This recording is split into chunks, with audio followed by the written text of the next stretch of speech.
is Bahati, and today I'll be taking you through the key insights that I learned while doing my machine learning diploma.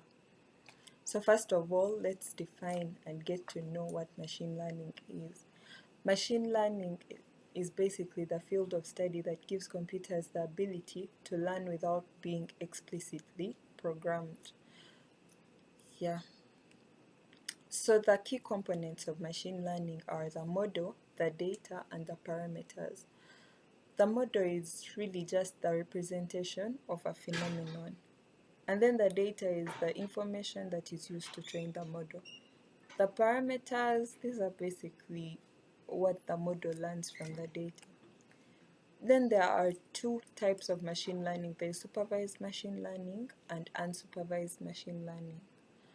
For the supervised machine learning, it uses labeled data and it provides the necessary supervision during training on the machine learning algorithms.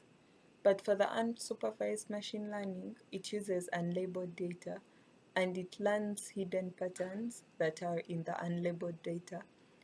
And you really don't need to provide a target variable, unlike in the supervised learning where the target variable will be required. And then there are two types of machine learning models. There is the parametric model and the non-parametric model. For the parametric model, you know the type of model that you will fit before seeing the data. For example, in linear regression, you will know the type of the model that you use. But then for the non-parametric, the structure of the model is determined by the data that you're using. It's mostly used in the KNN, the k nearest neighbors, and in decision trees. And then let us take a look at the differences between deterministic and probabilistic models. So for the deterministic model, you hypothesize the exact relationships and basically no randomness is involved. The same output always gives the same input always gives the same output. And it is suitable when the prediction error is negligible. But for the probabilistic models, it is used when the relationships are not exact and you have to incorporate, it incorporates some kind of randomness and uncertainty while working with the data. And then it also outputs a probability distribution over possible outcomes. Now let's look at the key steps that we use in almost every machine learning project, because they all need data, they all use the models, and basically that. So first we shall start with the data collection. This is where you gather raw data from sources. It could be online, you could go out there into the world and collect data. That's basically the whole collection process. You can't use data you've not collected. Then we need to clean the data, we need to process it. So we need to handle the missing values, we need to handle the errors, the wrong formatting, duplicate values, and all that, and basically have data that can give you correct predictions. Good information to fit into the models. And then we can do exploratory data analysis. This is where you visualize the data, you understand the patterns in the data, and really get to understand what you're working with. And then there is the model training. This is where you fit the algorithm to train the data. To the training data. To train the data. And then there is also model evaluation to find out whether the model is overfitting or underfitting, whether it is actually working right and predicting what it is supposed to predict. So you test the performance data on unseen data. For example, when you're going to work on, let's give an example of supervised learning. You'll have your data, you've cleaned it, you've processed it, you've visualized it, and then you can split the data into the test data and the training data. So you use the training data to fit the model. You use the training data in the model. And then you can use the test data to determine whether the model is doing what it is supposed to do, whether it's overfitting or underfitting. And yeah, basically test the performance. And usually the testing data is unseen data because it hasn't been used to train the model. And then there is the model deployment. This is where you deploy it in, for example, a Flask app.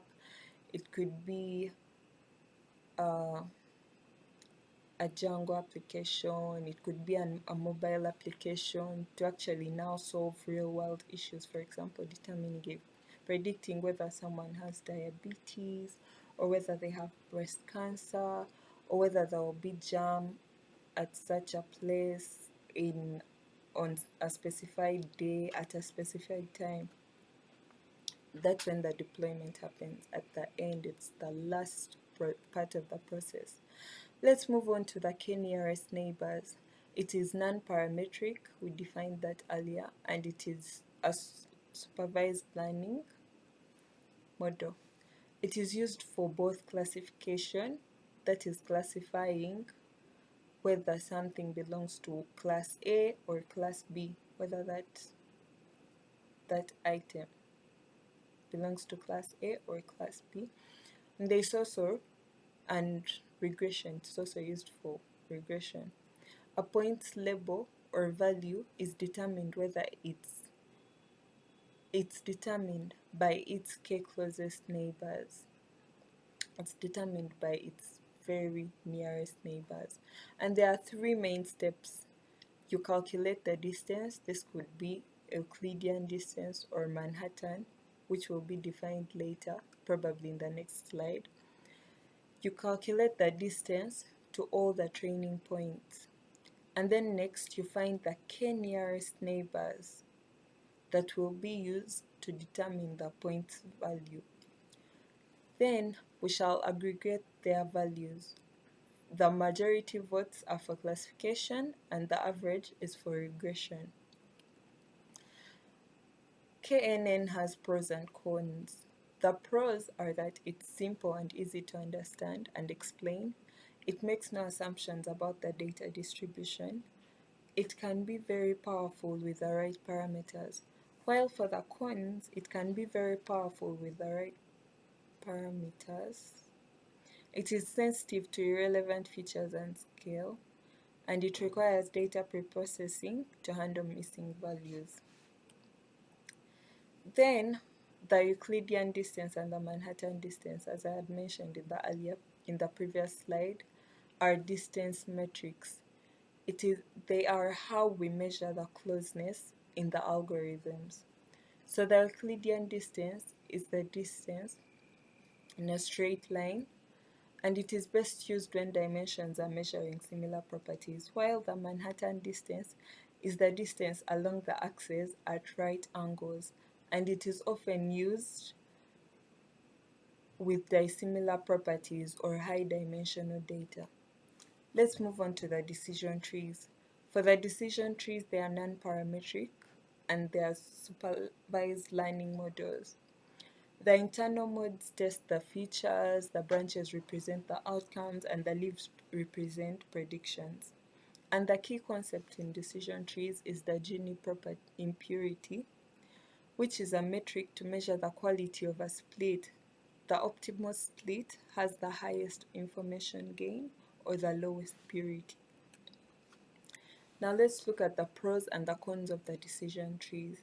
The pros are that it is easy to interpret and visualize, and it can easily capture nonlinear patterns. While for the cons, it is prone to overfitting. Greedy algorithms don't guarantee a global optimal tree, and small changes in the data can lead to a very different tree. Lastly, let's look at the random forest. It is an ensemble learning, and it is basically a collection of decolorated decision trees. First of all, you create multiple bootstrap datasets. you grow a decision tree on each data set, but at each split you only consider a random subset of features. And then the final prediction is basically the average, the regression, or the majority vote, which is the classification of all the trees. And for the pros and cons of random forest, it has very high accuracy and robust performance. It lowers the risk of overfitting, it runs efficiently on large datasets, and it works well on nonlinear data. And for the cons, it is less interpretable than a single tree. It is slower to train and predict, and it requires more memory. And lastly, it's not really ideal for high dimensional sparse data. And lastly, we are going to talk about bagging and boosting. Bagging, this is basically built independently and in parallel, while for the boosting, the trees are built sequentially. Like, okay, in bagging, the trees are built independently, but then in boosting, they are built sequentially. For bagging, it aims to reduce the variance, and each tree has an equal vote. But then for boosting, it aims to reduce the bias, and each tree focuses on correcting the errors of the previous tree. So that is all we shall be learning for today. Please like, comment, and subscribe.